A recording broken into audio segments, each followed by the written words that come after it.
है दिन रात। पलटू साहब ने संसार के लोगों को अपनी इस वाणियों से स्पष्ट किए हैं कि मनुष्य के जो शरीर है, इस शरीर के जो यह ब्रह्मांड रूपी क्षेत्र है, इस क्षेत्र में जो एक कुआं है जो कि उल्टा रूपी, यानी हमारे लोगों के मनुष्य की खोपड़ी जो है ये उल्टा, इसको उल्टा कुआं से संबोधित किए हैं। और उन्होंने ज्ञान साधना की स्थिति में उसमें बाती यानी परम प्रकाश की अवधारणा को व्यक्त किया है इस आधार से। यानी मनुष्य जब साधना के अंतर जगत में प्रवेश करता है, उस स्थिति में मनुष्य को परम प्रकाश का अवलोकन होता है। उस परम प्रकाश के अवलोकन की स्थिति में न उसमें दिया की ज़रूरत है, न बाती की ज़रूरत है, न घी की ज़रूरत है। इस आधार पर उन्होंने इसकी व्याख्या किया है। तो पलटू साहब के बारे में जो अभी उनकी शब्दावली के कुछ दोहाएं हैं जो कि इस स्थान के किनारे किनारे लिखवा दिया गया है ताकि शिष्यगण आए तो उस दोहा को पढ़ें और उससे लाभ उठाएं। और पलटू साहब के आश्रम से 5 किताबें मार्केट में हैं।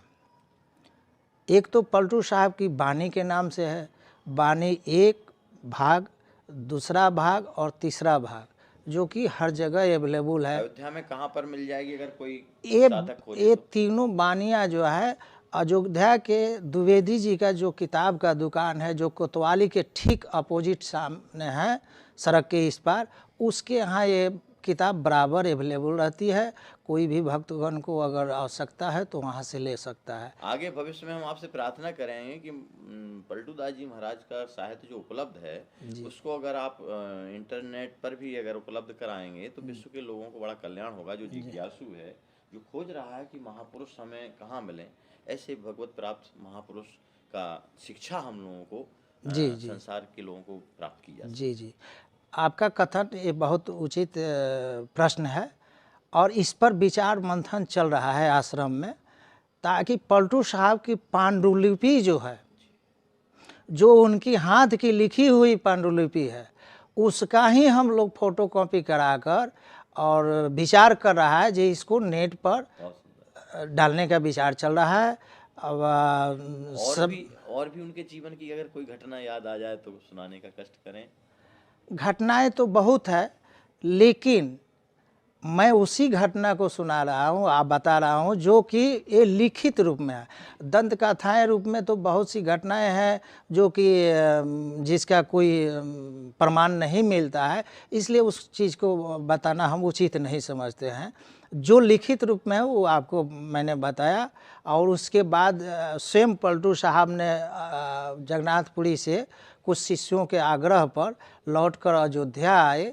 अयोध्या आने के बाद में ये जो वर्तमान भूमि आप देख रहे हैं, इस भूमि को उन्होंने अपने वाणियों में वर्णित भी किया है और इसी को साधना स्थली बनाया। बनाने के बाद उनके मन में एक विचार उठा कि मैं एक अयोध्या में अपना भंडारा दूं। इसका विमर्श उन्होंने बड़ी जगह के महंत जी रामप्रसाद महाराज से विमर्श किए, तो उन्होंने कहा जी ठीक है तो भंडारा दो और मालपुआ का भंडारा दो। तो पलटू साहब ने जगन्नाथपुरी से 12 वर्षों के बाद जब लौटे तो यहाँ एक भव्य मालपुआ का भंडारा दिए, जिसको उनके वाणियों में स्पष्ट है कि चारण चरण के लोग आए, कुछ खाए कुछ बांध कर ले गए। यानी चारों वर्ण के उस भंडारा में लोग आए और कुछ खाए कुछ बांध कर ले गए। पहले जिस समय अरज तख्त के लोगों ने जलाने के बाद, उस समय पलटू साहब के भंडारा में आने से भी उच्च कोटि के जो लोग थे हिचकते थे, तो वही आकर भंडारा मालपुआ का दिए, उसमें सारे लोग आए और भंडारा खाए और इच्छा किया तो बांध कर भी ले गए। ये पलटू साहब की वाणी में उन्होंने मालपुआ का भंडारा किया था और आपने आज उनकी वाणी रूपी मालपुआ को हम सब लोगों को वितरण किया। आपको बहुत बहुत धन्यवाद है और हम लोग बड़े आभारी हैं आपके। और अब हम आपने जैसा कि इशारा किया है, जो पलटू दास जी महाराज के जो दोहा लिखे हुए हैं जी। उनको हम प्रयास कर रहे हैं कि संग्रहित कर लें। जी जी जी, जैसी सतराम। सतनाम। मधु की मारवी देखकर पलटू भावे राग।